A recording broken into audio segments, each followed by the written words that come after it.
Bonjour et bienvenue à tous sur le Software Village. Une très belle journée nous attend aujourd'hui sur cet espace avec pas moins de 10 interventions de nos exposants, mais aussi bien sûr 2 masterclass de Ludovic Martin, expert du e-commerce, web-to-print et du marketing. La première, consacrée aux grandes étapes d'un projet web-to-print, va démarrer dès à présent.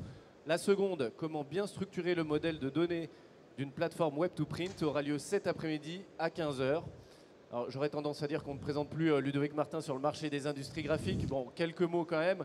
Ludovic a commencé à travailler le web-to-print en 2000 sur un système associant l'interface Print Café à une presse Indigo qui n'appartenait pas encore à HP. C'est ça. De 2007 à 2009, il a dirigé des projets de plateformes de publication en ligne sous Quarks Express Server pour de grandes sociétés. En 2010, il a piloté la conception from scratch d'une plateforme d'imprimerie en ligne, Wedia Expresso, pour le compte d'Orange. Il a ensuite rejoint Exaprint en 2012 en tant que directeur digital et marketing e-commerce, avant d'accompagner un temps le producteur d'étiquettes Adesa. Aujourd'hui, il partage son expertise avec ses pairs via son blog ludovicmartin.com et une participation active à de nombreuses conférences. Il accompagne également de nombreuses entreprises dans leurs projets de transformation numérique. Je laisse donc la main à Ludovic pour la première de ces 2 masterclass. Bonne conférence à tous. Merci Florent. Bonjour à toutes et à tous. Je suis ravi de vous accueillir pour ce nouveau format sur le C-Print et le Software Village. Donc on va faire une masterclass sur ce matin les différentes étapes d'un projet Web2Print. Et cet après-midi, on va entrer dans un sujet un petit peu plus technique sur la structuration des modèles de données dans une base produit d'un projet Web2Print. Alors pourquoi cette masterclass ? On a pas mal travaillé avec l'équipe de Florent, Cécile ou autres en se disant ce serait peut-être pas mal de profiter du salon pour présenter un petit peu tout le panorama de ce que couvre un projet de Web2Print pour un imprimeur par exemple qui voudrait se lancer dans ce projet-là. Souvent on a une vision parcellaire de ce qu'est un projet web et on ignore tout ce que ça couvre. Il faut savoir qu'un projet Web2Print, ça cumule 2 types de complexité. C'est quasiment ce qu'il y a plus difficile à réaliser en commerce électronique. Pourquoi ? La première des choses, c'est que dans un projet de Web2Print, vous aurez toutes les difficultés et toutes les problématiques de n'importe quel projet de e-commerce spécifique. C'est-à-dire que les questions d'achat, de paiement, vous allez les trouver dans le Web2Print comme dans n'importe quel projet de e-commerce. Mais en plus, en Web2Print, il y a un autre problème, c'est la fabrication à la demande. J'ai l'habitude de dire que lorsqu'on vend des chaussures en ligne, une fois qu'on a reçu la commande et le paiement, on a fait le gros du boulot. Entre guillemets, il suffit d'aller chercher dans son stock la paire de chaussures, le carton, de sortir une étiquette et de l'expédier. A priori, c'est facile. Dans l'imprimerie en ligne, le souci, c'est que lorsque vous recevez le paiement et la commande, c'est là que les problèmes commencent. Il faut réceptionner les fichiers, il faut s'assurer qu'ils soient bons, il faut lancer la production, il faut tenir les délais. C'est de la production à la demande, donc il y a tous les problèmes inhérents à la fabrication. On peut avoir de la casse-machine, on peut avoir des problèmes d'approvisionnement ou autre. Et puis derrière, il faut expédier dans les délais.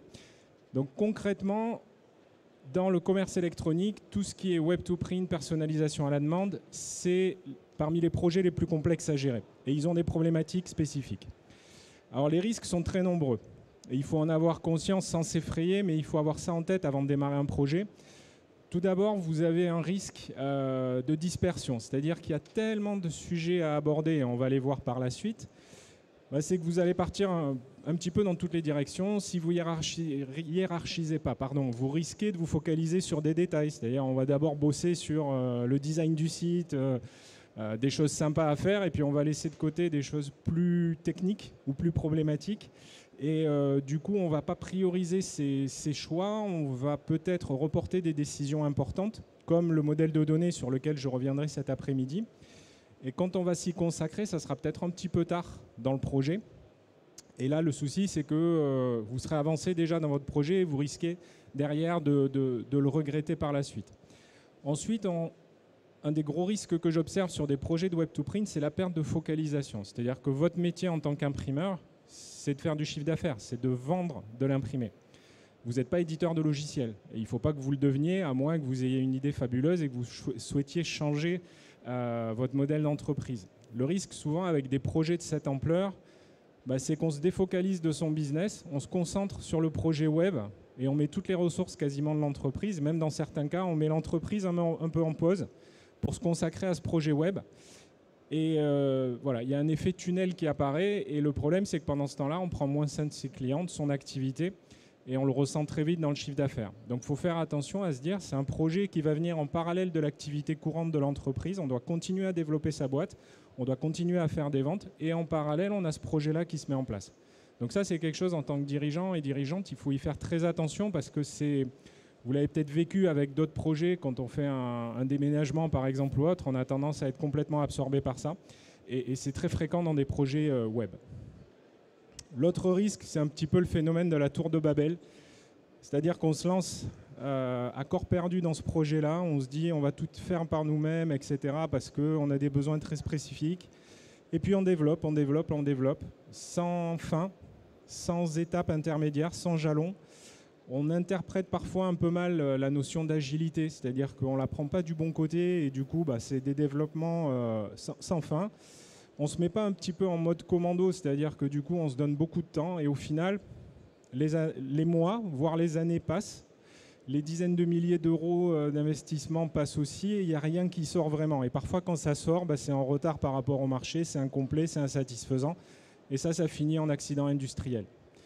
Donc ça c'est vraiment les gros risques qu'il faut avoir en tête avant de démarrer un projet de Web2Print.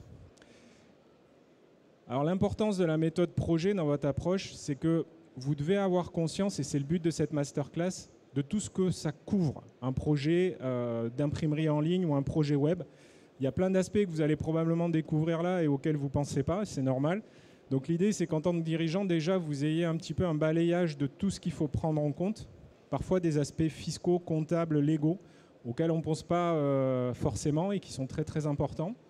Il faut que vous visualisez la masse des choses à gérer, que vous commenciez à les répartir en vous disant « Ok, dans mes équipes, j'ai telle personne qui va pouvoir prendre en charge cette partie-là. Sur telle autre, je n'ai pas de compétences en interne et je n'ai pas d'intérêt à le développer, je vais prendre tel prestataire ou je vais m'appuyer sur un expert dans ce domaine. » Voilà. Donc vous commenciez à répartir un petit peu les tâches en fonction des ressources dont vous disposez. Éventuellement que vous embauchiez, puis qu'après vous commenciez à prioriser, à séquencer, à faire des lots, à décomposer tout ce que vous avez à faire, et qu'en tant que pilote et dirigeant de la société, vous suiviez régulièrement l'avancement de la réalisation de votre chantier. Alors les objectifs de cette masterclass, je vais vous présenter toute l'ampleur d'un projet Web2Print. Je vais vous montrer dans quel ordre il faut traiter un petit peu les priorités et comment il faut les paralléliser pour ne pas se faire étouffer et ne pas prendre de retard. Et surtout sortir des projets Web2Print dans des délais courts.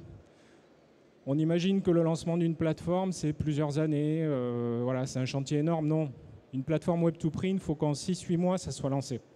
Pourquoi ? Parce que tant que vous ne vous confronterez pas au marché, si vous démarrez, tant que vous n'irez pas voir vos clients, que vous ne commencerez pas à leur vendre des choses, et à vous intéresser à comprendre ce qu'ils attendent, vous serez dans l'hypothétique. Donc ce que je conseille, c'est d'aller très vite se confronter au marché. Donc des temps de réalisation courts, privilégiez toujours ça. Parce qu'on n'est pas à l'abri de se tromper sur ce qu'on pense que nos clients attendent. Et finalement, quand on commence à vendre et qu'on a les premières commandes et les premiers retours concrets, on se dit « Ah bah ouais, finalement, on n'avait pas pensé à ça et il faut pouvoir réajuster. » Ensuite, vous donnez des indications sur à qui vous pouvez déléguer les différentes tâches dans vos équipes. Alors, les dimensions d'un projet Web2Print, qu'est-ce que ça couvre en termes de périmètre ? Il y en a beaucoup. La première à laquelle on pense, et c'est normal parce que c'est du web, c'est toute la partie technique.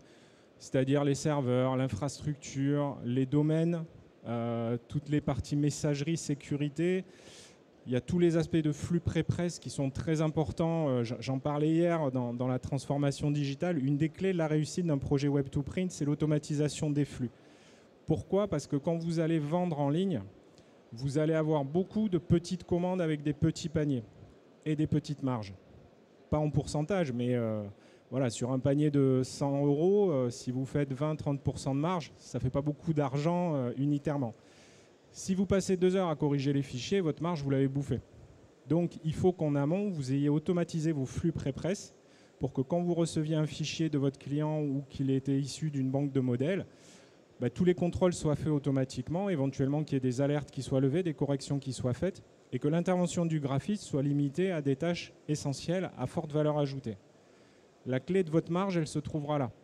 Si vous n'avez pas anticipé ça, vous allez aller chercher des commandes, vous allez récupérer des commandes, faire un bon boulot marketing, et puis vous allez engorger votre service pré-presse. Et vous allez perdre de l'argent à la fin. Le deuxième aspect, c'est la facette métier, c'est-à-dire qu'il y a tout un savoir-faire dans votre imprimerie sur les produits, sur la structuration de votre offre, sur les particularités de ce que vous voulez vendre, les matières, les machines que vous avez, donc tout ce qui est votre cœur de métier et qu'il va falloir transmettre aux gens qui vont constituer votre site internet et qui ne connaissent pas forcément votre métier. Il y a aussi la connexion à votre flux de production et tous les aspects PAO. Et puis après, on va entrer dans des domaines qu'on imagine un peu moins. Alors le premier, c'est juridique et fiscal. Je l'ai mis en 3e position parce que c'est essentiel. Vous allez faire de la vente en ligne. La vente en ligne, c'est très encadré, surtout si vous vendez à des particuliers. Donc, il y a tout un tas de choses qu'il faut anticiper avant de lancer le site. N'imaginez pas que vous allez lancer votre site et puis qu'après, vous allez en parler à votre comptable ou à votre avocat. On va le voir en cours de route, c'est que dès que vous avez un tunnel de commande testable, qui n'est même pas encore lancé, il faut faire venir votre avocat, lui faire rédiger les conditions générales de vente, d'utilisation de votre site, les chartes de protection des données en fonction de ce que vous allez faire et de la clientèle à laquelle vous allez vendre. Les règles de vente aux professionnels ne sont pas les mêmes qu'aux particuliers. Il y a tous les aspects de paiement, de facturation, être conforme à la réglementation, en fonction aussi des factures que vous allez éditer de manière traditionnelle pour vos clients offline. Et puis tout ce qui va être contrat avec vos prestataires. Et c'est très important de bien structurer la relation contractuelle avec tous les prestataires qui vont intervenir sur un projet. Des fois, on part sur un projet avec un freelance ou autre, on se dit, bon voilà, c'est un petit truc, c'est pas des gros investissements, on y va en confiance, et ça finit en accident industriel. Donc il faut toujours border les obligations de vos prestataires, être sur un schéma très clair, comme quand on construit un bâtiment ou qu'on achète une prestation assez importante, il faut bien cadrer ça. Autre étape, là qui est plus logique et plus habituelle, c'est tous les volets marketing, donc création d'une marque, la rédaction des contenus, tout ce qui va être prise de photos, stratégie d'acquisition d'audience. C'est un gros boulot parce que c'est ce qui va déterminer que vous allez avoir des visiteurs sur votre site. Les aspects commerciaux, donc définition des tarifs, des potentielles différentes stratégies tarifaires que vous pouvez avoir en fonction des différents segments de clients que vous avez. Donc vous pouvez lui dire, voilà, pour un client particulier, je vais appliquer telle grille de prix. Si j'ai des revendeurs, je vais commencer à appliquer des rabais en fonction des chiffres d'affaires qu'ils font, etc. Donc il faut définir votre stratégie commerciale. Un élément important au niveau du commerce, c'est comment vous allez intégrer vos forces de vente dans un process web. J'en parlais hier et je m'arrête un petit peu là-dessus, c'est qu'il ne vous faut pas vous dire « je vais lancer ma boutique et après je vais réfléchir comment je commissionne mes commerciaux ». Si vous avez des forces de vente classiques, c'est le meilleur moyen pour créer le bazar dans votre société. Pourquoi ? Parce que les commerciaux vont voir le site internet comme un concurrent. Donc ils vont dire non, mais moi mes clients, je ne les envoie pas sur le site parce que logiquement, je veux me garder ma commission et on les comprend. Et en même temps, vos clients, eux, ils vont comprendre que sur le site, ils vont avoir des prix moins chers pour les flyers parce qu'ils sont en amalgame que s'ils font un devis classique. Par contre, quand ils auront un problème sur le site, ils vont appeler le commercial en lui disant tu ne peux pas débloquer ma situation. Donc vous allez vous créer un bazar sans nom. Il faut vraiment penser votre parcours d'achat et vous dire à quel moment j'intègre le commercial dans la logique de vente et comment je vais le commissionner parce que ça change un petit peu la relation et la règle que vous avez avec eux. Ensuite, parce qu'on est sur un projet informatique, un projet web, il y a une dimension conduite de projet qui est très importante et qui va peut-être vous falloir apprendre parce que vous n'avez peut-être pas ça dans votre culture interne. Et donc là-dessus, il faut se faire accompagner. Ça veut dire comment gérer et suivre des prestataires, comment coordonner en interne les différents corps de métier qui vont intervenir sur votre projet, comment documenter. C'est très important. Un projet web, souvent, on le prend à un instant T et on oublie qu'on va vivre avec pendant des années. Donc, tout ce que vous allez définir, créer, etc., il faut le documenter parce que c'est un patrimoine. Et ce patrimoine, il ne doit pas dépendre de personnes qui peuvent peut-être quitter la société, changer de poste ou tout simplement oublier ce qu'elles ont fait au moment du projet où on est concentré dessus. Et puis 2 ans après, on se dit, mince, mais comment j'avais fait tel réglage ou autre. Donc, documenter au fur et à mesure, c'est la clé de la pérennité de votre projet. Et puis enfin, un suivi budgétaire parce que voilà, si vous avez fait des projets web, c'est un petit peu comme les artisans ou le film avec Daddy Boone où il refait sa maison, voilà, on sait quand ça commence, on sait quand on verse le premier chèque, on ne sait pas toujours quand ça s'arrête et combien ça coûte. Donc il est important de suivre un budget de manière très précise pour déterminer derrière un retour sur investissement. Petite parenthèse, dans le e-commerce, il y a des gens qui réussissent, il y en a beaucoup qui ne réussissent pas et c'est très facile de perdre beaucoup d'argent. Donc il faut faire attention à toujours mettre en parallèle les investissements que vous réalisez par rapport aux gains que vous allez attendre derrière et à la rentabilité. Il ne faut pas se lancer sur un projet à 400 000 euros. Si vous faites 1,5 million de chiffre d'affaires, c'est démesuré. Donc il faut toujours bien ajuster ça et vérifier que vous soyez dans les clous. Pardon. Enfin, le dernier point, c'est un projet humain, c'est un projet qui va transformer votre imprimerie. J'ai vu beaucoup d'imprimeries qui ont commencé à faire du web-to-print en se disant « Allez, c'est un nouveau canal de vente, ça va représenter 2-3% de notre chiffre d'affaires » et qui, 5 ans après, ont dépassé les 50-60% de leur chiffre d'affaires sur le web. Ça veut dire que leur entreprise est devenue tirée par le commerce électronique. Et donc ça veut dire que culturellement, en termes de ressources, en termes de métier dans l'entreprise, c'est plus la même société qu'il y a 5 ans en arrière. Ça veut dire qu'il va vous falloir en permanence former vos équipes, les accompagner, détecter les gens qui peuvent être un peu mal à l'aise par rapport à des nouveaux outils, des nouvelles cultures, et les aider peut-être à se former ou à se repositionner dans l'entreprise par rapport à ça. Et puis ça veut dire qu'il faut aussi recruter et en permanence rassurer par rapport au fait que je le parlais pour les commerciaux, on ne va pas mettre un outil pour les remplacer et puis pour virer les gens et mettre un ordinateur à la place. Non, c'est un nouveau canal de vente, c'est un nouvel outil qui va permettre à la société de se développer. Par contre, ça va forcément avoir une incidence sur leur activité. Alors maintenant, un projet, on va entrer dans le détail, comment ça se déroule. Alors s'il y a des spécialistes dans la salle, ils vont peut-être trouver ça un peu caricatural, mais c'est la vocation de cette masterclass, c'est d'être sur des grandes idées et vous donner une perspective globale. Donc là, je vais vous dérouler un petit peu ce qu'on appelle une timeline, donc les grandes étapes d'un projet Web2Print. Donc en amont, en avance de phase, vous allez avoir une étape de préparation. Donc une fois que vous avez sélectionné votre prestataire, vous allez commencer un peu à réfléchir à constituer votre équipe, à gérer tous les aspects contractuels avec vos prestataires, et à préparer le projet. Ensuite, vous allez avoir le cadrage, c'est-à-dire qu'avec vos prestataires, avec vos équipes, vous allez bien déterminer les objectifs, le planning, le déroulé, qui fait quoi, et on va enclencher le projet. Ensuite, généralement, votre prestataire, ou ça peut être dans vos équipes, on va mettre en place ce qu'on appelle, on fait le setup des environnements, c'est-à-dire qu'on met en place les serveurs, qui sont des coquilles vides, on met tout en place pour commencer à travailler. On installe les logiciels si vous avez acheté un logiciel clé en main. Et à partir de là, on va être dans le paramétrage du site, des développements s'il y a besoin d'en faire. Donc ça, c'est une étape, c'est un peu tronqué ici, elle devrait être beaucoup plus longue. C'est la grosse étape du projet pendant laquelle on va paramétrer les produits, on va paramétrer les prix, on va tout structurer. Et à l'issue de cette étape, on va commencer à réaliser des tests. Alors généralement, les tests, c'est plutôt des gens qui sont très impliqués dans le projet qui vont les réaliser. On va être sur des données un petit peu fictives, on ne va pas être sur la vraie base client, mais on va s'assurer que tout fonctionne, que les commandes arrivent dans les flux, que la facturation se passe bien. Et une fois qu'on est bon, on va commencer à migrer les données. Migration de données, ça peut être à partir d'un ancien site. Donc vous avez un site existant, vous avez une base client que vous souhaitez faire évoluer. Ça peut être aussi depuis votre ERP. Si dans votre ERP, vous avez déjà tout un tas de clients, de produits, de prix, vous allez les injecter dans votre système. Et puis là, on arrive à la phase où le site commence à être quasi opérationnel et on va pouvoir faire une recette.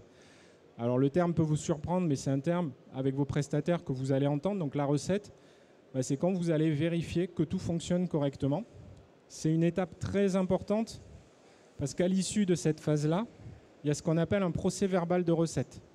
Un procès verbal de recette, c'est comme quand vous construisez une maison. Lorsque le constructeur vous donne les clés et que vous avez la liste de toutes les anomalies, c'est un document contractuel. C'est-à-dire que si jamais, à la réception de votre chantier, vous n'êtes pas conforme à ce qui a été défini dans le cahier des charges, c'est opposable au prestataire. Et croyez-moi, c'est important de le blinder, cette étape-là, parce qu'on n'est jamais à l'abri de se retrouver en difficulté, en procès, sur des projets. Et donc, il faut vraiment bien cadrer cette recette finale-là. Et généralement aussi, ce que je conseille, c'est de la faire réaliser par des personnes qui seront au service client derrière. C'est-à-dire que les fichiers contrôlés soient contrôlés par votre équipe PAO, que les commandes soient traitées par les vrais opérateurs, pas par des personnes qui étaient sur le projet, parce que ça permet aussi de les former et de voir un petit peu comment ça se passe. Et ensuite, on a le lancement. Mais ce n'est pas tout. En parallèle de ça, à partir du moment où vous commencez à constituer le site, il faut travailler sur les étapes juridiques et fiscales. Il ne faut pas attendre d'être ici. C'est-à-dire vraiment, il faut paralléliser les choses. La formation des utilisateurs, comme je vous dis, à partir du moment où vous avez migré les données, que vous avez un système qui est à peu près opérationnel et sur lequel ils peuvent faire des tests, vous démarrez votre formation. N'attendez pas la fin. Il faut que les gens commencent à s'acclimater, à regarder comment ça se passe. Hop, je suis allé un peu vite. Le marketing, c'est pareil. On le prépare en amont, on crée les campagnes de façon à être prêt au moment du lancement. Et la documentation, c'est tout au long du projet. Même chose, n'attendez pas d'être à la fin pour vous dire je vais tout rédiger parce que vous aurez oublié plein de choses. Une bonne documentation, elle est constituée de plein de petites choses qui vont s'intégrer au fur et à mesure de votre projet. Alors maintenant, on va entrer dans le détail. La première phase, la préparation d'un projet Web2Print. Comme je le disais, contractualisation. Vous avez sélectionné un prestataire, il doit vous élaborer et vous fournir un contrat dans lequel il va décrire qu'est-ce qu'il vous livre, quel est le planning, quelles sont les ressources mises à disposition, quelles sont les étapes de livraison, à quel moment il va vous livrer quoi, et ça doit être bien détaillé. Et à la fin, qu'est-ce que vous allez réceptionner. Et ça, c'est en lien avec votre cahier des charges. C'est extrêmement important d'avoir un contrat très clair sur ce qui vous sera remis. Avec votre prestataire, je vous conseille de faire signer des clauses de confidentialité, ce qu'on appelle des NDA ou autres. Donc, vous lui demandez de s'assurer que lui et ses prestataires externes respectent des clauses de confidentialité. Ensuite, vous allez structurer l'équipe, alors l'équipe interne ou externe ou combinée, donc avec les ressources que vous allez détacher dans vos équipes que vous allez mettre sur ce projet, déterminer qui fait quoi, faire rencontrer vos prestataires internes ou vos équipes internes avec les prestataires externes. Et puis, vous mettez en place les outils nécessaires au projet, liste de diffusion, ce qu'on appelle un bug tracker, c'est un petit système informatique qui va permettre de centraliser tous les bugs que vous remontez et de suivre leur résolution. Donc là, on prépare un peu le projet et on va passer à la phase de cadrage. Et donc, dans le cadrage, on va commencer à dessiner, donc c'est comme des plans d'architecte, on va dessiner votre plateforme. Le premier dessin qu'on va faire, c'est ce qu'on appelle l'order flow. Alors, j'ai mis des termes anglais volontairement, parce que c'est des termes peut-être que vous allez entendre après dans les échanges avec vos agences ou autres. Donc, c'est un petit peu pour vous guider là-dessus. L'order flow, en fait, c'est le parcours de commande. On va dessiner, dans un diagramme, on va dire, voilà, mon client, il va s'inscrire sur le site, sur telle page. Ensuite, il va aller dans le moteur de recherche ou dans les catégories. Ensuite, il va arriver sur la fiche produit. Il va rentrer la hauteur, la largeur de sa bâche, est-ce qu'il veut des œillets, etc. Clac, clac. Et puis derrière, il ajoute au panier. Et à partir de là, qu'est-ce qui se passe? Il a les étapes de paiement. Hop. Et ensuite, il va recevoir des alertes à telle et telle étape, quand la commande, par exemple, est expédiée ou qu'elle est mise en production. Et on va de cette manière jusqu'au service après-vente. S'il y a un incident sur la commande, qu'il n'est pas livré, qu'est-ce qu'il doit pouvoir faire? Donc ça, c'est le premier côté du miroir, c'est qu'on va dessiner le parcours de la commande côté client. Et ensuite, il faut dessiner le deuxième parcours, c'est ce qu'on appelle le production flow. C'est de l'autre côté, quand vous réceptionnez la commande, qu'est-ce qui se passe dans votre flux interne? Je récupère la commande, je récupère les fichiers, parfois je vais récupérer une fiche de fabrication. Alors, ça va être récupéré, ça va arriver dans, je sais pas, un hot folder ou ça va arriver dans mon flux. Ensuite, qui va intervenir dessus? Comment ça va passer au service PAO? Comment ça va aller dans mon ERP? Qu'est-ce qui se passe si le fichier n'est pas bon? Donc voilà, on fait un diagramme logique dans lequel on décrit toutes ces étapes. Troisième schéma qui complète les deux premiers. Donc là, on a dessiné des flux avec des étapes sur ce qui se passe. Le troisième, c'est le schéma directeur, où là, vous allez définir les grandes briques logicielles et comment elles échangent entre elles. Par exemple, vous avez votre site web, Web2Print, vous allez avoir votre ERP, comment ils se connectent entre eux, comment ils discutent. Vous allez avoir votre logiciel de paiement, votre logiciel de facturation, pareil, comment ils échangent et éventuellement à quel endroit on envoie les instructions au transporteur. Donc votre schéma directeur, c'est un petit peu les grosses briques qui détermine les échanges entre les modules de votre système d'information. Ces 3 schémas-là, ils sont très importants parce qu'ils posent un petit peu la cartographie de votre site internet et des relations avec votre système informatique. Ensuite, on va travailler sur le data model. Le data model, c'est la structuration des bases de données, que ce soit les bases de données produits, les bases de données clients, adresses, etc. Alors, je ne vais pas entrer dans le détail parce que je fais une masterclass sur ce sujet pendant 1 heure cet après-midi. C'est un sujet assez vaste. J'ai un petit peu peur sur la digestion que je perde pas mal de monde, mais bon, voilà, c'est un sujet assez technique, mais qu'il est important de traiter là. La manière dont on structure sa base produit, c'est très important parce qu'il ne faut pas attendre d'être en train de paramétrer ses produits pour l'avoir fait. Parce que souvent, on se perd à ce niveau-là et on va se retrouver avec une base produit énorme qui est impossible à gérer. Donc, c'est des choses qu'on doit faire dans le cadrage et qu'on doit valider en amont avant de se mettre à paramétrer les produits. Ensuite, vous allez déterminer les différents niveaux d'utilisateurs qu'on peut avoir et quels droits ils ont. Alors, sur une boutique destinée à de la vente aux particuliers, les droits sont très simples. Mais peut-être que votre boutique, elle va s'adresser à un réseau de franchise dans lequel on va avoir des chefs, par exemple des responsables de magasins, des chefs de secteur, un master franchise qui du coup vont avoir accès à des données différentes. Donc c'est là que vous allez définir ces droits en l'écrivant. Hop. Ensuite, on écrit les scénarios de recette. Vous vous rappelez, je vous ai dit la recette, attention, c'est une étape contractuelle. En fait, les scénarios de recette, vous allez dire... En tant que client, quand je fais ça, il se produit ça. Ça, on raconte un petit peu l'histoire. Et j'attends tel résultat. En fait, vous allez décrire tous les tests que vous allez mener. Et ces tests, quand vous allez faire votre recette finale, ils vont passer, c'est-à-dire que le résultat est bon, ou au contraire, ils vont bloquer, c'est-à-dire que le résultat n'est pas bon. Ça, c'est un document qui sera contractuel. C'est ce qui va prouver, quelque part, que le prestataire a bien fait son boulot. C'est important de les rédiger en amont parce qu'en fait, tout au long de la phase de test, c'est ce qui va guider la relation avec votre partenaire en disant non, mais attends, moi, on a dit qu'on allait tester ça et on attend tel résultat. Ça ne dérive pas au cours où on avait dit que pendant telle réunion, il n'y a aucune trace écrite.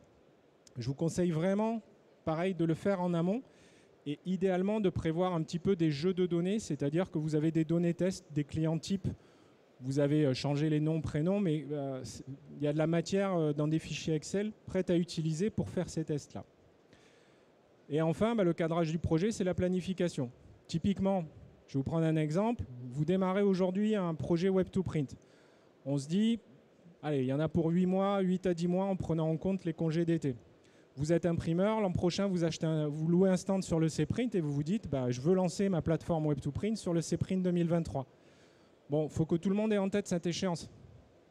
Et c'est une échéance que vous ne pourrez pas reculer. Le jour où vous aurez votre stand, si vous n'avez pas votre site, votre année commerciale, elle part déjà pas bien. Donc vous devez planifier, vous devez communiquer ce planning à toutes les équipes et à vos prestataires. Et en fonction un petit peu de la relation commerciale que vous avez, votre prestataire doit aussi s'engager par rapport à ça. Alors maintenant, le setup des environnements. Alors je vais aller assez vite, mais c'est plus pour vous donner la vision. En général, on va mettre en place plusieurs serveurs. Un serveur de développement sur lequel on va travailler, on va faire tous les tests, etc. C'est un petit peu le serveur de chantier. On va mettre en place un serveur de pré-production qui en fait va être le miroir du site utilisé par les clients et sur lequel on va qualifier tous les développements qui sont faits là-dessus. Et donc en général, les mises en production, c'est qu'on commence à tester des nouvelles fonctionnalités sur le serveur de développement.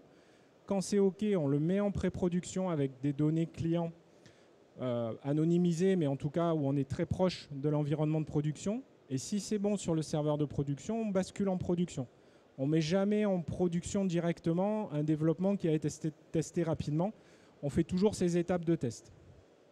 Vous allez avoir les questions de certificats de sécurité, des choses comme ça. On définit le schéma de sauvegarde dès le début. C'est-à-dire qu'on se dit, OK, mes serveurs, ils seront sauvegardés de telle manière. J'ai 2-3 sauvegardes différentes dans des environnements. On commence à l'anticiper parce que c'est des choses qui peuvent être piégeuses par la suite. On met en place des systèmes de surveillance de tous les serveurs qui vont vous alerter quand les serveurs tombent ou quand ils se mettent à ralentir ou autre.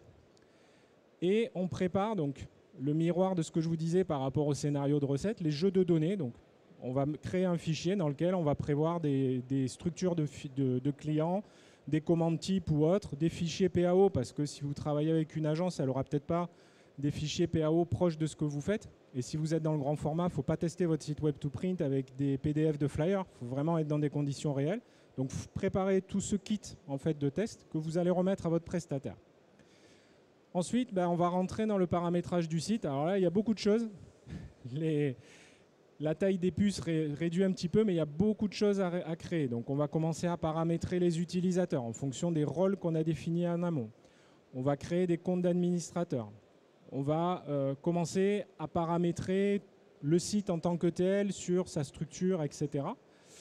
On va rajouter des modules parce que dans certains cas, on a besoin d'une CRM, on en a besoin de gérer par exemple les histoires de cookies, etc. Donc tout ça, c'est des petits modules qu'on va venir greffer à la plateforme. Si, par exemple, vous travaillez à l'international, il va falloir activer plusieurs langues, la langue française, anglaise, espagnole ou allemande, suivant où vous vous trouvez. Donc tous ces paramétrages-là, il va falloir les mettre en place. Idem, par exemple, si vous êtes proche de la frontière suisse et que vous souhaitez vendre en Suisse, il va falloir activer la monnaie européenne, la monnaie suisse, avec des règles potentiellement différentes. On va commencer à préparer le thème graphique. Donc, soit on choisit un thème clé en main qu'on personnalise, soit dans certains cas, il y a une agence qui va travailler, qui va vous proposer un design propre à votre marque et ensuite qui va être intégré sur votre site. Donc là, il y a un travail de conception du thème. Et puis, on va commencer à rentrer dans le dur, c'est-à-dire qu'on va travailler sur la configuration de la base produit et des prix. Donc ça, c'est une étape assez lourde si vous avez un gros catalogue. Comment on structure ces catégories, les familles, comment on nomme les produits, quel prix on propose. Est-ce que ce sont des prix très basiques ou est-ce qu'au contraire, on est sur des configurateurs dynamiques? Donc là, c'est une étape assez lourde en général. Si vous avez des modèles à personnaliser, ce qui n'est pas le cas de toutes les plateformes web to print, mais que vous souhaitez proposer ça, il va falloir aussi travailler avec la PAO pour proposer et intégrer ces modèles, les associer avec les produits. Donc c'est un travail aussi qui peut être assez fastidieux. Si votre système, ce que je vous conseille, propose des devis personnalisables qui peuvent être ensuite convertis facilement en commandes, c'est essentiel aujourd'hui dans les systèmes web to print parce que beaucoup d'activités ne correspond pas à des produits standards. Les clients ont tendance à demander un petit peu des moutons à 5 pattes. Donc, il faut avoir des workflows de devis à proposer. Il faut aussi les paramétrer, c'est-à-dire à quoi va ressembler le formulaire de devis, comment le client va pouvoir l'accepter, le refuser. S'il accepte, hop, on ajoute au panier, il peut finaliser sa commande. Enfin, voilà, il y a tout un tas de choses à mettre en place, en lien bien sûr avec le RP. Ensuite, on va connecter les moyens de paiement, donc terminaux bancaires, Stripe, etc. On va connecter les transporteurs. Donc, il faut déterminer avec quel transporteur vous allez travailler et les brancher. Alors, deux possibilités à ce niveau-là. Soit vous allez brancher DHL, Chronopost, Colissimo un par un. Soit de plus en plus, ce qui se passe, c'est on a des plateformes intermédiaires qui sont connectées avec tous les transporteurs. Et vous faites la connexion qu'avec cette plateforme intermédiaire un petit peu. C'est des espèces un petit peu de place de marché du transport. Et vous n'avez qu'une interface à créer pour gérer toutes vos étiquettes de transport ou autre. Ça se fait de plus en plus dans le commerce électronique parce que suivant les régions où on se trouve, tantôt tel transporteur est meilleur que tel autre, ou on a besoin de gérer des exceptions. Et quand on gère tous les transporteurs en direct, ça peut être assez fastidieux et assez coûteux en informatique.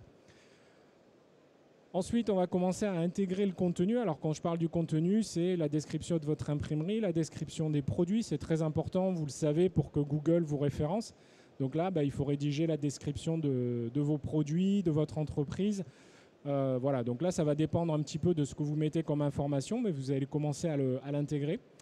Et puis, on va se connecter à vos flux pré-presse, à votre ERP, au flux de facturation. Donc là, on va relier concrètement les systèmes entre eux. On va s'assurer qu'ils communiquent. Et on va potentiellement connecter d'autres services, par exemple une CRM, une plateforme d'assistance. Voilà, il peut y avoir tout un tas de systèmes derrière. Donc ça, c'est l'étape la plus grosse et qui prend le plus de temps. Et suite à ça, on va dérouler des tests. C'est-à-dire qu'une fois que la configuration est terminée, alors des fois on commence à tester avant que tout soit fait. Mais là, on va démarrer des tests. Donc on va utiliser les jeux de données qui ont été définis en amont. On va désigner des personnes qui vont commencer à faire des tests. Et ils vont prendre le scénario de recette et dire, OK, quand je fais ça, ça marche pas. Si ça marche pas, je remonte un bug, il faut creuser et résoudre le problème. jusqu'à arriver à une situation où tous les scénarios de test que vous avez rédigés sont OK et où vous pouvez avancer. Vous recueillez les résultats et on ajuste et on corrige. L'étape suivante, on va migrer les données. Alors, petite parenthèse, si vous récupérez vos bases produits ou autres, cette migration de données pour les produits sera faite un petit peu avant, mais là, on va plutôt être sur de la migration de données clients. Donc, on va aller chercher tout ce qui est société, contact, adresse, tout ce que vous pouvez déjà avoir dans un ancien site ou dans votre ERP ou votre logiciel de gestion commerciale, éventuellement des historiques de commandes. Et également, ça peut être aussi les contenus d'un ancien site, ce que je vous disais, la rédaction, la présentation de votre société ou autre, c'est des choses qui existent déjà dans un ancien site, qu'il soit marchand ou pas, et que vous allez vouloir récupérer. On va aussi, et très important, si vous avez un site existant, il est déjà référencé dans Google, il faut faire attention en changeant de site, de ne pas perdre ce référencement. Ce qu'on appelle du déréférencement, c'est que si vous apparaissez dans votre ville en top 1 ou top 2 chez imprimeur de grand format ou autre, il ne faut pas le perdre. Donc là, il faut faire appel à des spécialistes du référencement qui vont vous aider à indiquer à Google que le site change, mais que vous ne devez pas perdre en classement. C'est vraiment très important parce que même si vous avez qu'un site vitrine, ça, c'est de l'audience gratuite qui arrive. Donc, il faut vraiment bien le travailler pour ne pas le perdre. Et c'est encore plus vrai si vous avez un site marchand existant que vous souhaitez mettre à jour, parce que là, ça va concerner tous vos fiches produits, etc. Et en fait, dernière chose à migrer, si vous avez déjà un Google Analytics en place sur un site existant ou des connexions à Facebook, etc., il faut penser à les migrer pour ne pas perdre tout l'historique de ces données analytiques, parce que c'est aussi un élément très important dans le pilotage de votre plateforme.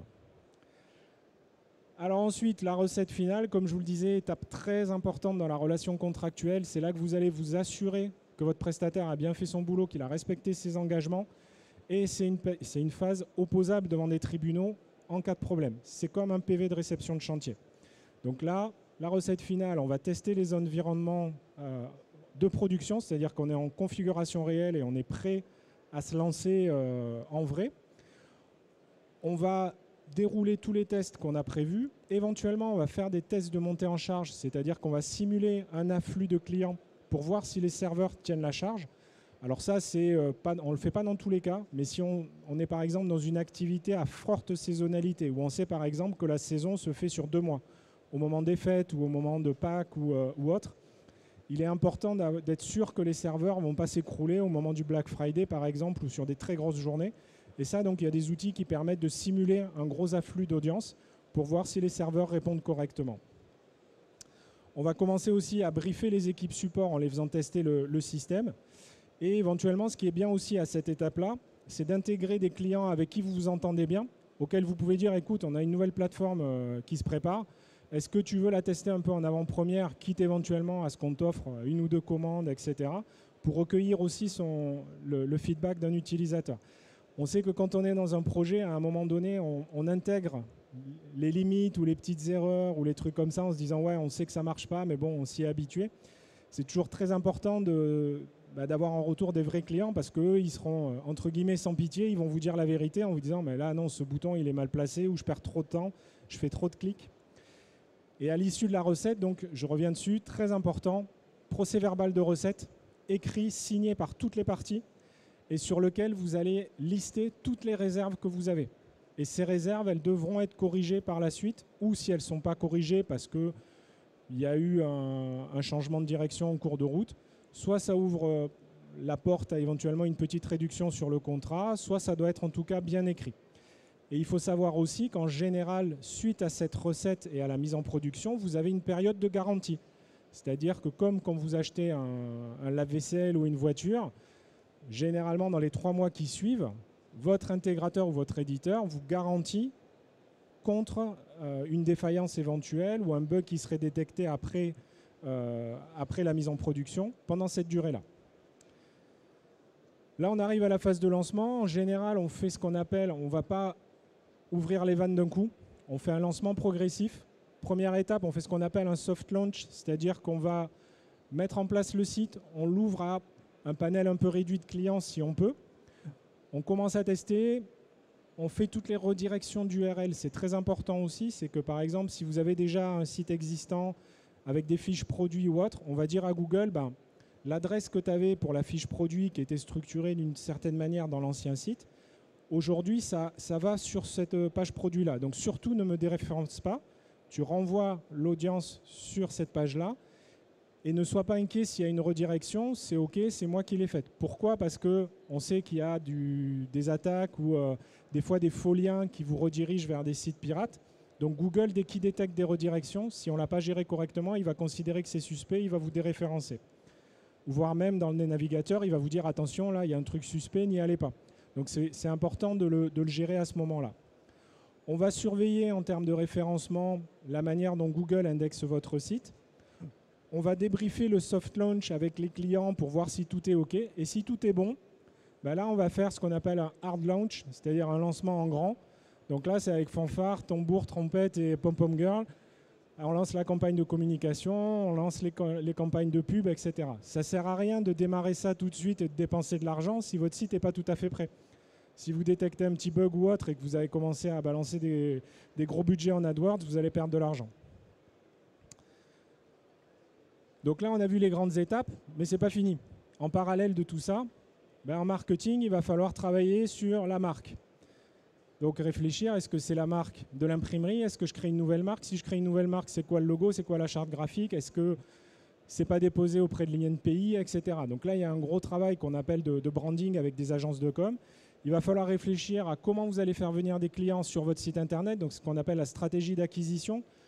Il peut y avoir plein de manières d'acquérir des clients, par du référencement naturel, par des campagnes Google, par du salon, par de la publicité magazine. Donc là, ça va dépendre de votre clientèle.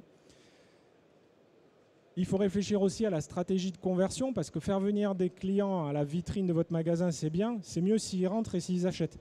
Donc il faut toujours faire attention à ce que vos clients ne s'arrêtent pas à la vitrine ou rentrent dans le magasin et ressortent sans acheter. Donc la conversion, c'est faire en sorte qu'un maximum de visiteurs deviennent des clients. Et ça s'optimise en permanence. Un visiteur qui devient client, c'est bien. S'il devient client fidèle, c'est mieux. Donc, il faut mettre en place des programmes de fidélisation avec des points, des réductions au fur et à mesure des achats qu'on fait. Pour cela, on va utiliser ce qu'on appelle du marketing automation. Désolé, c'est encore un terme anglais, mais le marketing automation, vous savez, c'est ces systèmes automatiques qui font que quand c'est votre anniversaire, vous allez recevoir 200 SMS qui vont vous souhaiter un joyeux anniversaire avec un code promo.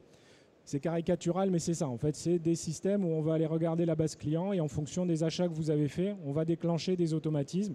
Par exemple, si vous avez abandonné votre panier, vous êtes allé, vous avez rajouté un article au panier, puis vous quittez le site. En général, dans le jour qui suit, on va vous envoyer un rappel ou une promo. Bon, mais ça, c'est des plateformes de ce type qui gèrent ça. Au niveau du marketing, on va piloter tout ce qui est budget, business model de votre plateforme. Encore une fois, il faut être en cohérence au niveau des investissements avec le chiffre d'affaires que vous attendez pour générer du retour sur investissement. Et ça, il faut le piloter au fur et à mesure parce que le budget initial, il est rarement respecté. Il y a toujours des choses auxquelles on n'a pas pensé et sur lesquelles il faut retravailler. Et puis, très important, des tableaux de bord avec des KPI. KPI, c'est Key Performance Indicator. C'est des indicateurs clés de succès. C'est-à-dire qu'une plateforme e-commerce, elle vit en permanence et elle se raffine jour après jour. Donc il faut se poser un certain nombre d'indicateurs clés de succès qu'on va suivre dans le temps et qui vont d'un côté indiquer l'état de santé de votre plateforme et aussi sa performance. Le principal indicateur clé de succès à surveiller, c'est le taux de satisfaction de vos clients. Acquérir un client, ce n'est pas compliqué. Le garder, le fidéliser et qu'il soit satisfait, c'est le plus dur et c'est ça qui fera la différence. Aujourd'hui, je vois beaucoup chez mes clients de plateformes e-commerce dont les prix sont largement supérieurs à ce qu'on peut observer sur le web. Pourquoi? Parce qu'ils font un travail exceptionnel. Quand vous regardez les avis clients, c'est dithyrambique. Les gens disent « ouais, c'est super, mon fichier n'était pas bon parce que je ne sais pas ce que c'est qu'un noir enrichi, etc. » À la PAO, ils m'ont récupéré ça, ils m'ont corrigé ça. Le gars m'a rappelé, il m'a sauvé ma commande. Ou alors, ils m'ont dépanné, ils m'ont livré un samedi et tout. La clé du succès, elle est là. Elle n'est pas à être le moins cher du web. Le moins cher du web, c'est impossible. Vous trouverez toujours un mec moins cher que vous. Par contre, quelqu'un qui est capable de tenir les délais, de faire du bon travail, d'être sympathique, de servir les clients, ça, c'est ce qui fera la différence. C'est ce qui fait aussi que, sans que ça soit péjoratif, de petits imprimeurs en ligne peuvent exister à côté des gros et bien fonctionner. Mais pour ça, il faut être en permanence l'œil sur la performance et la satisfaction client. Au niveau du légal et du juridique, il y a plein d'aspects à prendre en compte. La première des choses, ne vous lancez pas à acheter un domaine, à acheter une marque, si vous n'avez pas vérifié qu'il n'y a pas d'antériorité ou que l'INPI ne vous a pas dit que c'était bon.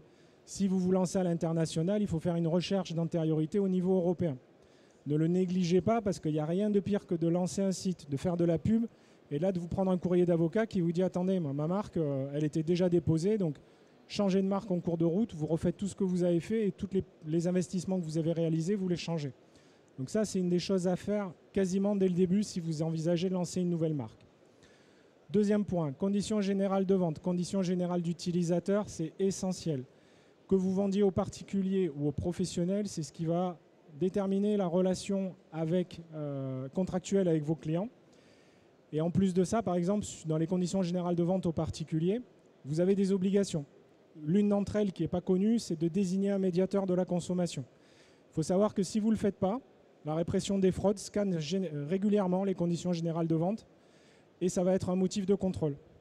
Parce qu'ils peuvent regarder vos CGV sans venir chez vous.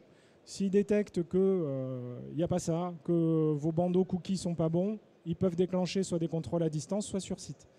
Donc essentiel de faire rédiger des conditions générales de vente par un avocat. Ne vous amusez pas avec des générateurs de CGV ou allez piquer celles d'un concurrent. C'est interdit par la loi. Donc l'investissement que vous allez faire avec un avocat, vous ne le regretterez pas. Ça coûte cher, c'est sûr, mais c'est vraiment une assurance. Et il faut le faire vivre dès que vous faites un gros changement sur votre site, que vous changez le panier d'achat, les choses comme ça, les modes de règlement, mise à jour des conditions générales de vente. Vos conditions générales de vente, elles doivent être datées, elles doivent être versionnées.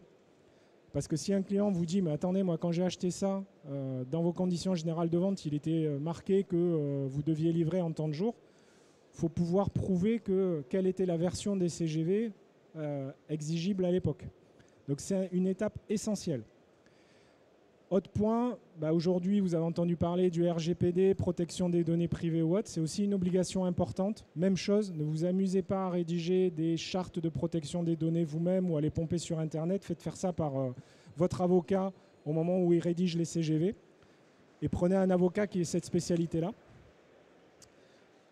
Tenez un registre de traitement des données, c'est-à-dire un fichier Excel. Sur le site de la CNIL, il y a des modèles tout prêts dans lesquels vous allez dire, voilà, j'ai une plateforme d'email marketing dans laquelle je vais annoter le nom, prénom, société, adresse email des gens.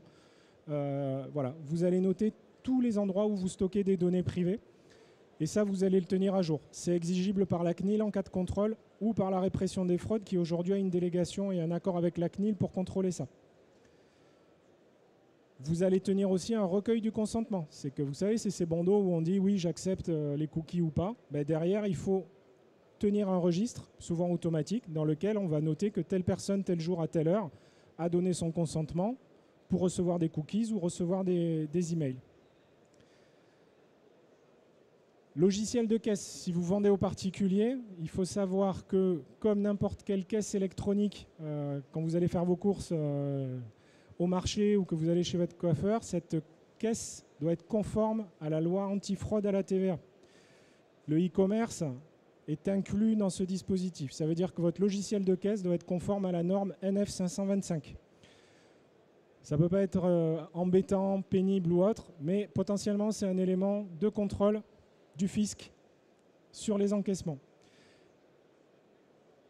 Tous les systèmes ne sont pas nécessairement conformes à ça, donc il faut faire attention à ce point-là et en parler avec votre expert comptable. Ensuite, ce que je vous conseille, assurance cyber-risque. C'est quoi? C'est des nouveaux contrats. Je sais qu'avec des groupements comme un Prix Club ou un Prix France, ils ont des négociations cadres pour couvrir ce risque-là. Ça veut dire qu'en cas de piratage, en cas d'attaque sur votre site par des pirates qui vont piquer votre base client, vous allez avoir une assurance qui va couvrir la perte d'exploitation, qui va couvrir éventuellement les risques et les pertes que vous allez avoir ou que vous allez engendrer chez vos clients, qui va vous déléguer des experts en cybersécurité pour vous aider.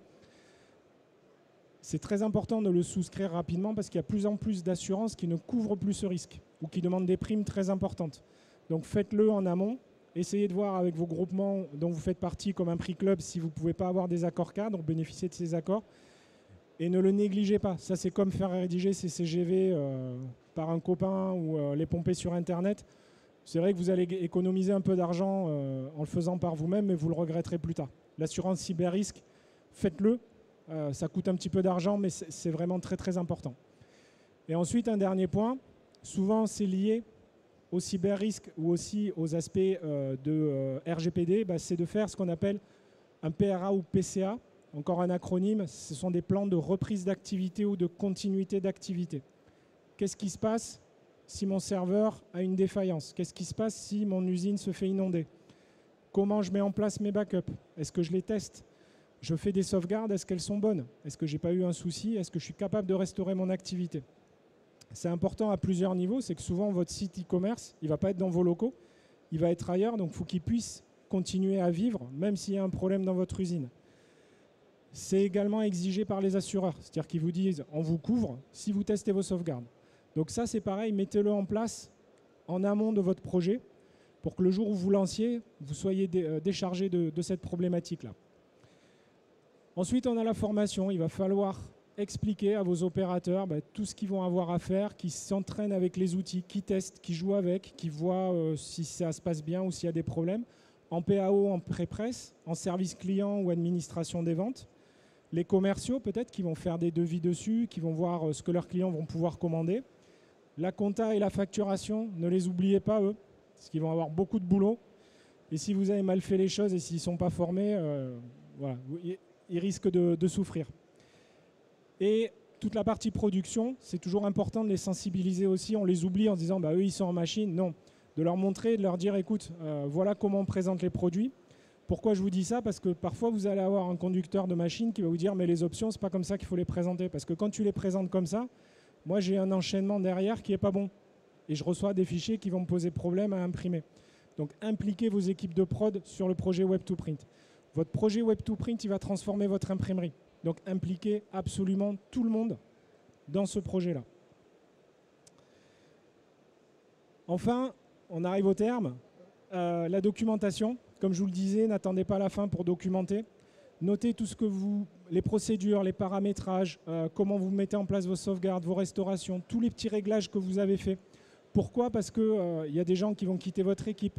Il y a des gens, encore une fois, qui vont oublier. Une fois que le projet est lancé, puis qu'on commence à recevoir des commandes, on oublie les réglages qu'on a faits. Il y a parfois des petites astuces, des petites choses qu'on voit au fur et à mesure. C'est très important de le noter. Toutes les bonnes pratiques et puis aussi les retours d'expérience. On avait testé tel outil, ça ne marchait pas. On a fait tel autre truc où le client nous a dit ça. Alors ça peut être un gros fichier Excel, ça peut être un mini-site, des choses comme ça. Peu importe le format. Des fois, c'est un classeur dans lequel on note tout à la main. Mais ne négligez pas de conserver un historique, un patrimoine de la vie de votre site. On arrive à la conclusion, j'espère que je ne vous ai pas trop mis de choses dans la tête, mais l'idée c'était vraiment de vous montrer le panorama d'un projet de création ou de refonte de plateforme. Surtout ne foncez pas tête baissée, ne vous dites pas allez, on achète le logiciel, je me mets dedans, je commence à tout paramétrer, ça va aller vite. Non, préparez, posez-vous, écrivez des choses, faites des plans, faites des schémas avant de préparer les choses. Rédigez une feuille de route, partagez-la avec vos équipes. Passez en revue tous les aspects et essayez de penser à tous les risques auxquels vous pouvez être confrontés. Ensuite, dites-vous de qui je dispose en termes de ressources en interne et en externe et qui va faire quoi. Et communiquez là-dessus de manière à ce que ça soit très clair de qui est responsable de quoi. Sinon, les gens vont se marcher sur les pieds et puis il y aura des choses qui n'avanceront pas. Ensuite, ne négligez ni le juridique, ni le fiscal, ni la compta, ni les procédures internes. Si vous ne le faites pas au démarrage du projet, en parlant très trivialement, ça vous pètera à la gueule plus tard. Je suis désolé du terme, mais c'est souvent ce qui se passe. Ensuite, comme je vous le disais, c'est un projet d'entreprise, donc tous les services doivent être impliqués dans votre projet Web2Print. Et puis, débriefez régulièrement, faites des points tous les mois, un comité de pilotage, comment ça se passe, comment ça avance, est-ce que vous souffrez sur tel truc, est-ce qu'au service client, ouais, on a trop de commandes, c'est galère, on perd trop de temps, on a trop d'appels, ok, on va corriger ça. Donc faire de l'optimisation continue. Et puis, dans la mesure du possible, je vous conseille de vous faire accompagner. Il y a des intégrateurs, vous en avez plein autour de vous. C'est des experts, ils ont de l'expérience là-dessus. Ils ont déjà vécu des projets. Ils savent quels sont les risques, quels sont les points de douleur. Et ils sauront vous accompagner. Si vous avez jamais fait de web, jamais fait de Web2Print, ne partez pas tout seul. Voilà, j'arrive au terme. Je suis désolé si j'étais un petit peu long. Maintenant, je vais vous passer le micro pour voir si éventuellement vous avez des questions ou des points sur lesquels vous souhaiteriez revenir. ou si vous avez besoin de compléments d'information.